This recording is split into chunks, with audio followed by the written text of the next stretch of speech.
Tonight, the surge. If we don't act, the future is very grim. An alarming increase in cases of COVID-19 as states reopen. The roller coaster effect on the economy.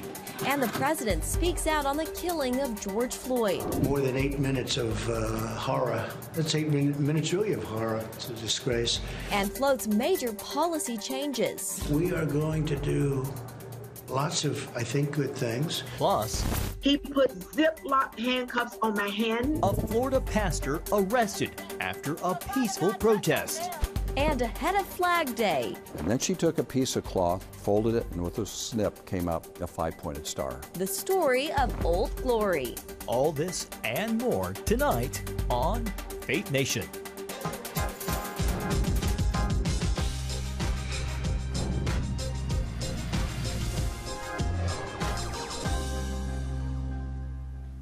New record-high COVID cases spark concerns about another wave. Welcome to Faith Nation. I'm John Jessup. And I'm Jenna Browder. Concerns, too, about the economy. Stock markets are rallying after a more than 1,800-point plunge yesterday, the worst trading day since March. Fears of a second spike of the coronavirus prompted the free fall. Now as nearly half of the states in the country experience a rise in cases. CBN News Capitol Hill correspondent Abigail Robertson joins us for more on where things stand around the country tonight. Abigail? Well, Jenna, we all worried this might happen just a few weeks after most states lifted their stay-at-home orders. Many states are reporting an alarming new number of COVID-19 cases and hospitalizations. One Harvard doctor warns that if we aren't careful, the death toll could jump from 115,000 to 200,000 by September. If we don't act, the future is very grim. There will be a lot of people who are going to get very, very sick. Many people will die. This week, more than a dozen states hit their highest average of new COVID-19 cases since the pandemic began. Despite the surges, governors are showing little appetite to shut down again, with many states like Florida laying out plans this week for schools to return in the fall. Having a teacher there, there's not going to be a substitute for that in-person instruction. Experts are warning people they still need to take the virus seriously, wear a face mask, and practice social distancing. Whenever this first started happening and things started opening back up, we wore a mask everywhere. But I think as the weeks went on, we kind of just laid off from it, just washed our hands and didn't think anything of it, and then boom. Ari is one of many Texas residents that recently tested positive for the coronavirus. I'm growing increasingly concerned that we may be approaching the precipice of a disaster. Texas has seen a 36% increase in COVID-19 hospitalizations since Memorial Day. But a glimmer of hope coming from Chicago, where surgeons successfully performed a double lung transplant on a woman in her 20s who's been hospitalized since April and had developed cavities in her lungs. By early June, the patient's lungs showed irreversible damage, and a lung transplant was their only option. Now, only a very few number of COVID-19 survivors have received lung transplants, and doctors say the Chicago woman was relatively healthy before contracting the virus, and they're hopeful that she will return to normal life very soon. Yeah, definitely. So, Abby, the CDC issued new recommendations today as states reopen. Can you tell us a little bit about the new safety advice? That's right, Jenna. The CDC is recommending that anyone going to a large gathering be wearing a face mask, particularly large gatherings where they're singing or chanting. Now, the CDC says this is not a direct response to the protests or news of the Republican National Convention coming up in August, but they say that these guidelines should speak for themselves. And this comes as there's a new study this week out of England that shows that wearing a face covering in public can significantly reduce your chance of contracting the coronavirus. All right. Capitol Hill correspondent Abigail Robertson, thank you very much. Meanwhile, in response to the calls for police reform after George Floyd's death, President Trump has announced his own plan. CBN White House correspondent Ben Kennedy spoke with J. Ron Smith, Deputy Assistant to the President. Ben, when is the order expected on the president's desk? Well, John and Jenna, the White House plans to finalize that executive order sometime next week. But in the meantime, today I spoke to the president's deputy assistant to find out exactly what they plan to put in it. Focus on a couple key issues like de-escalation, investing in training, but the emphasis is on creating more police-community relationships. President Trump's executive order on police reform aims to include more training and pilot programs that bring social workers and officers together. We are going to do lots of, I think, good things, but we also have to keep our police and our law enforcement strong. They have to do it right. They have to be trained in a proper manner. They have to do it right. Trump describes himself as a law and order commander-in-chief, and in an interview with Fox News, shared his response to Floyd's death. When you see an event like that with the more than 8 minutes of horror, that's 8 minutes really of horror. It's a disgrace. And then people start saying, well, are all police like that? Trump says his administration plans to do lots of good things to keep our law enforcement strong, arguing it's unfair to broadly paint all police officers as unprofessional. This comes after his meeting in Dallas on race relations and policing. We're dominating the street with compassion. Vice President Mike Pence brought that compassion to Pittsburgh Friday, participating in a listening session with faith and community leaders. I'm here to listen. And I'm looking forward, as I know Senator Toomey is, to gaining your insights about how we continue to move our nation forward in the aftermath of the tragic death of George Floyd in Minneapolis. I mean, there was no excuse for what happened to George Floyd. And back to Smith, the president's assistant, deputy assistant, that is, I did ask him if he believes there is systemic racism and how he advises the president on that issue. Take a listen. We've had a system that's failed a lot of different individuals, failed a lot of different communities, and economic mobility has been at a 40-year low up into the Trump administration. And so President Trump won because there is a broken system and it needs to be fixed. And in that broken system, African Americans have been hit the hardest, and that is tied to some historic disparities that's existed from a once racist system. But that's not the system we live in today. However, the system is still broken. Now, both the president and vice president have said the death of George Floyd is a national tragedy and are taking this time to listen and learn. John, Jenna? All right, CBN White House correspondent Ben Kennedy. Thanks, Ben. Well, Republicans have selected Jacksonville, Florida for President Trump's acceptance of the GOP nomination for re-election. The city will host major parts of the Republican convention in late August in ViStar Veterans Memorial Arena.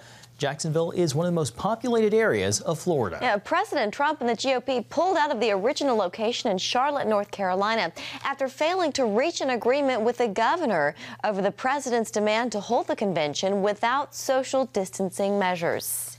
And here now for our Faith Nation political panel, Julia Manchester with The Hill and CBN's chief political analyst, David Brody. Both of you, good to have you. Happy Friday. Julia, to you first. You were following 2020 for The Hill. You're also from Florida yourself. What do you make of the Republican Party moving its convention to Jacksonville? You know, I think it makes sense. We did see after President Trump even floated the idea of moving it from North Carolina, Georgia Governor Brian Kemp and then Florida Governor Ron DeSantis kind of really promoting their states and floating their states as potential convention options. You know, we know that within the areas of Florida, for example, South Florida was really hit hard by the coronavirus. So I could understand why they did not want that convention to be there. However, North Florida, in particular the Jacksonville area, while it's been impacted, it hasn't been hit as hard. So I think you're going to see that was part of the reason why they chose that area. Also, that part of Florida, northern Florida, tends to vote more Republican. Well, David, the Trump campaign is asking attendees to sign a waiver before attending the next rally in Tulsa, Oklahoma. It's the first one in 3 months for President Trump. Is that an acknowledgement or concession that it's unsafe to meet? Well, look, I mean, let's have a reality session, right? If you're going to go to a big rally, you probably should wear a mask. Oh, by the way, you should probably social distance. Oh, by the way. And if we're up to doctors Birx and Fauci, they would have us be on walks for about a year and a half. So that's the smart play. But we're not in that. We're not in that space right now. Look, the George Floyd protests, I think, saw for good reason, a just reason, and all of that. But throw social distancing out the window. Things changed with the George Floyd protests, and so here Donald Trump is going to do his rallies. My guess is you'll see the media indeed start to pile on and say, "Oh my goodness, there's not social distancing at Trump rallies," and then where was that? Exactly with the George Floyd protests. So, you know, they're going to try to have it different ways, not both ways. I would just finally say this. The last thing the Trump campaign wants is a slew of lawsuits going all the way through November saying, hey, I was at a Trump rally and I got coronavirus. That's not the PR that they want. So hence the waiver form. Yeah, the campaign is also getting some criticism for holding this rally in Tulsa on Juneteenth, which is a very important day to African Americans. Julia, do you think some of that criticism is warranted? You know, I think there are many times when campaigns hold events on certain days and they don't necessarily look into the day the campaign was held or maybe the location and see how that plays into it. And that's with event planning in general. However, this one does seem pretty obvious. You know, there was a huge race massacre in Tulsa in 1921 on Juneteenth that plays into the memorial of that day. So, and we know that there are obviously large racial tensions in the United States as well, and the majority of African-American voters are opposed to President Trump. So I think we could see why some criticism is warranted and why he is getting some backlash to that. You know, I would say that if it was a regular big Trump rally and he invokes criticism of some of these protesters, that could get very controversial. However, if he tries to maybe extend a hand to the African-American community or pay homage to that day and talk about that in maybe a constructive manner, then maybe that could be better. However, I think until then, you're going to see quite a bit of criticism. We'll see what he does then. To the point, David, that you made earlier, you know, there is, concern about a lot of people gathering at a convention like this, at a rally. But is there somewhat of a double standard to have protesters in large groups and then to say or to criticize things like this convention or this rally? No, I mean, absolutely. And I think we need to be careful on this, right? I mean, you know, everybody's going to have their own opinion of social distancing and protesting. But the truth of the matter is that when you look at the George Floyd protests, and I think it's pretty clear that that was a good cause, a great cause, racial injustice. Here's the question. Check with Dr. Birx and Dr. Fauci. Would they have wanted that in the streets all over America? We know the answer, Jenna. We know the answer. The answer is no, they would not want that at all, despite the good intentions and the good cause, and everybody is for peaceful protest on this. But yeah, I think what you're going to see is, get ready, cue the Washington Post, cue the New York Times, and cue many of the other liberal publications in this country who are going to look at these Trump rallies and say, what is going on? What a shame, what a horrible disgrace that these people are showing up for a rally. Well, not okay for Trump, but okay for the George Floyd protests. By the way, just want to be very clear, that's okay. George Floyd protests, okay. But if you're going to do okay for George Floyd protests, why is it not the same for the Trump rallies? All right, David, we're going to have to leave it there. David, Julia, thanks so much for being with us. Happy Friday. You too. Thank you both. Well, coming up, why a Florida pastor ended up in handcuffs after this peaceful protest. Come home to the sounds of Southern Gospel from CBN Radio. You'll enjoy a rich Southern blend of bluegrass, classic gospel, and Southern gospel favorites like the Gaithers, the Crab Family, and bluegrass sounds like Mountain Faith. So make yourself at home with the all-new CBN Southern Gospel, now available at cbnradio.com.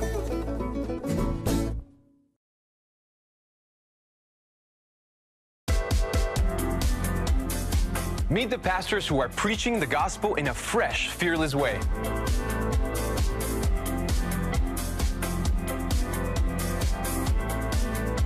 I'm Roberto Torres-Cedillo. Join me each week for Next Gen Voices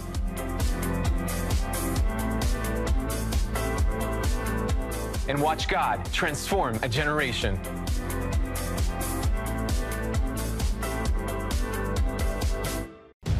Prophecy thousands of years old. We were called to be a light to the world. Being fulfilled today. Discover how. Get to life. Call 1-800-700-7000. We consider it our duty to reach out and help others around the world. For a gift of $10 or more, you can own the acclaimed CBN documentary To Life. Just call 1-800-700-7000 or log on to cbn.com. To treat a human, no matter what he is, which religious he have, which color he is. This is what I'm doing. See how the people of Israel are fulfilling prophecy History is being written, and I want to be a part of it. by sharing their knowledge In Africa, in Asia, in South America, in East Europe. and their love. This is how we work. This is us. Get to life. Call 1-800-700-7000 or log on to cbn.com. Welcome back. From the pulpit to the paddy wagon, a Jacksonville, Florida pastor lands behind bars. So what was the crime, and why is she now calling the experience a blessing? Charlene Aaron has the story. We've all seen the protests and riots resulting from George Floyd's death at the hands of Minneapolis police. Dr. Delane Smith, an ordained minister and retired real estate investigator, felt a divine call to join a rally of about 400 protesters recently at the Duval County Courthouse in Jacksonville. God speaks to me. He said, "Daughter, I want you to go to the courthouse to pray." Prayers extended to both protesters and police. So, Father God, touch our mayor right now. I get there, I take a selfie with one of the officers, and then I pray for 3 of the other officers. I pray for them and offer them water. Smith also urged protesters, mostly millennials, to march in peace. You're not going to break anything. No, ma'am. I felt like it was my duty to take a stand. I don't know where the strength comes from, but I stood and I said, no, we don't burn cities. We don't burn buildings. We don't destroy property. But we're going to destroy racism. Smith remained on the steps of the courthouse while protesters took to the sidewalks. She later heard an officer demanding protesters leave. So I leave the steps of the courthouse. I walk into the street where the officer is. I said, "Sir, may I please have clarity?" That's on my video. "Why are they being asked to disperse?" He said, "Because I said it's over and it is a legal gathering." In an effort to keep tensions low, Smith, who streamed the event live on Facebook, can be seen telling the crowd to go home. Police in riot gear warning the crowd to disband. Those who didn't were arrested, including Smith. "You're not under arrest." And he pointed to one of the officers. He said, "Arrest her." He put Ziploc handcuffs on my hand behind me. I was so speechless. I said, "Are you kidding me? I am the one that has controlled this crowd. I am the one." According to local news outlets, police felt the crowd had become confrontational, with things being thrown. Smith and several others waited 2 hours in a police van before being taken to jail for a night on an unpadded bed. She was bailed out the next day, and all charges have been dropped. While spending that night behind bars was no pleasant experience, Smith believes in some way her prayers made a difference. Actually, I'm not bitter. I think I'm better. Because as a preacher and as a minister of God, you know, we are so busy going to church that we forget to do ministry. And what God did was he gave me my compassion back. I just heard God say that I was manifested peace.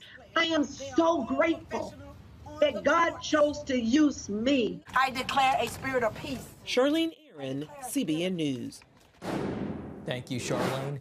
Well, don't forget to fly the flag this Sunday. It's Flag Day. Coming up, the story of Old Glory. Too often, we carry baggage from our past. You know what it's like. It affects everything and everyone in our lives. It's always there, weighing us down and keeping us from achieving true happiness. But do you know God never meant for us to be trapped in the past? You can be free of your baggage. Learn how God's forgiveness leads to changed lives and new beginnings. Call the 700 Club. I'm Ephraim Graham, and this is Studio 5. Cruise with me as I discover the good things happening in the world of music, sports, television, and movies. The fact that Ryan Coogler was going to be directing the film, I knew that something special was going to happen. We'll chat with artists at the forefront of entertainment and explore the connection between popular culture and faith. I asked my pastor, I said, well, does that mean I'm supposed to be a preacher? He says, well, no, you already have a pulpit. Watch Studio 5, Wednesday night at 9:30. Tikkun Olam. This is our nature as a country. To make the world a better place. Literally, we felt the earth shaking. The Christian Broadcasting Network presents To Life, how Israeli volunteers are changing the world. This film needs to be seen by everyone. I was in tears. Now you can own the inspiring documentary To Life on DVD. There is blood on our hands if we know and we walk away. I'm so grateful that this film was made. To Life can be yours for a gift of $10 or more. Call 1-800-700-7000 or log on to CBN.com. We know that every minute counts to save life. It'll bless Israel, but it'll also bless all the friends of Israel. Discover the untold story of how Israeli volunteers are making the world a better place. Call 1-800-700-7000 or log on to CBN.com to get your copy today. Welcome back. Flag Day is this Sunday, a day to celebrate the old red, white, and blue. But where did it come from and what do those colors stand for? Paul Strand has the story of Old Glory. Betsy Ross, who lived and died here in Philadelphia, will always be remembered for sewing the first American flag. When you stand in front of the Betsy Ross house, you're seeing a single mom doing something to take care of her family. By age 30, Ross had become a widow, not once but twice. And now she here is trying to care for her children. She was a seamstress and an upholsterer. The Founding Fathers had worked on a design and colors for the first flag to represent their soon-to-be free nation. Each color meant something special. Red stands for hardiness and valor. We're going to be people that are strong and brave. White, purity and innocence. When's the last time you heard anybody in the government say, we need to be a pure nation? That's moral purity and legal innocence. We don't break the law and we're pure before God. That's what white means. And then when we look at blue, it's perseverance, vigilance, and justice. We will not give up. As it has been said, the price of liberty is eternal vigilance. We persevere in what's right. That's what the colors mean, red, white, and blue. Now these founders needed someone to sew their flag. George Washington knew Betsy from Christ Church near her house. They come and they say to single mom Betsy Ross, we need lots of flags and we'd like to have lots of stars and we want them to have 6 points. Betsy pointed out those are complicated to cut. And then she took a piece of cloth, folded it, and with a snip came up a 5-pointed star. She said, if you do this, you save a lot of money and a lot of time. They said, it's a deal. And so Betsy Ross is the one who gives us the 5-pointed star that's famous all over the world, the American star. Betsy Ross didn't sew just the first American flag. She went on sewing flags for the U.S. government for more than 50 years. Right here, where this gravestone by the house memorializes her and her unique contribution to America's great symbol. So I like to say that our story of whatever we do includes the moms and the ladies. A point Abigail Adams made to her husband and founding father, John Adams. She said, don't forget the ladies. And so here's an occasion to say thank God for the ladies who have done a lot to make our nation great. Paul Strand reporting from the Betsy Ross house in Philadelphia. It's the new Superbook Bible app. It's packed with games, activities, and Superbook episodes that you can watch for free. Oh no! There's trivia, a fun daily devotional, and answers to your Bible questions. Plus, an easy-to-understand Bible the whole family will enjoy. You can even create your own Superbook character. Ta-da! It's the new Superbook Bible app. Free downloads on iTunes, Google Play, and Amazon. From Washington, D.C., uncompromising stories, interviews, and analysis from veteran journalists David Brody. Escalating fight. Jenna Browder. Chose his words carefully. Ben Kennedy. Plan to join him. And Amber Strong. For impeachment grows a little bit louder. Bringing you the political news that matters. We get out and tell the story of the progress that we're making in this country. Watch Faith Nation, weeknights at 6 on the CBN News Channel. We will move the American American embassy to the eternal capital of the Jewish people, Jerusalem. As the nations rage, you can stand with Israel. History is being written, and I want to be a part of it. Call 1-800-700-7000 and get to life. This is our nature as a country. Discover the untold story of how Israeli volunteers are changing the world. We consider it our duty to reach out and help others around the world. For a gift of $10 or more, you can own the acclaimed CBN documentary To Life. To treat a human, no matter what he is, which religious he has, which color he is. This is what I'm doing. Support Israel in their time of need. Get to Life, now available on DVD. Call 1-800-700-7000 or log on to cbn.com. And I wish that other people throughout the world could see this side of Israel. Finally tonight, the death of George Floyd has exposed deep national wounds. But in the midst of the pain and the protests, we've also seen moments of prayer and praise. CBN News Washington chief videographer Dennis Pecoraro put together this look back after a difficult week.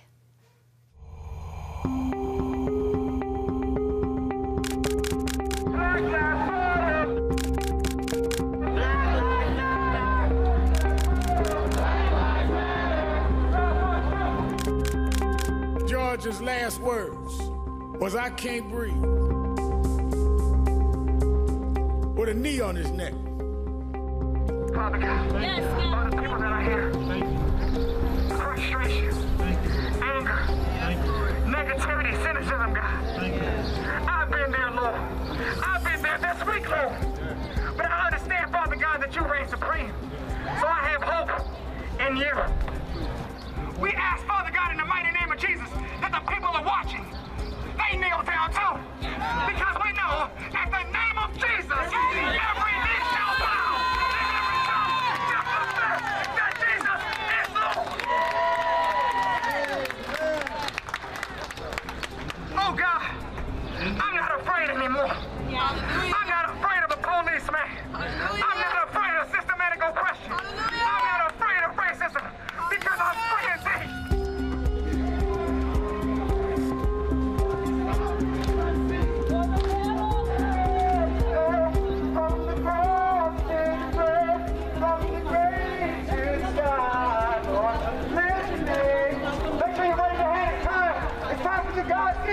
I pray that they would meet you today in the mighty name of Jesus, Lord God. I pray whatever we're lacking, Lord God, you said that you would supply all of our needs according to your riches in glory, Lord God, Jesus. I hear the chains falling. Yeah. Sing it all out, y'all. Come on, y'all. Yeah. I hear the chains falling. I hear the giants. I hear the chains falling. To break every chain, break every chain, break every chain. To break every chain, break every chain, break every chain. Well, Dennis did a great job, masterful job creating some moving and powerful moments that we don't always see. Yeah, I love that last line that he ended on, break every chain. Amen to that. Well, thanks for watching Faith Nation. Have a great weekend, everybody.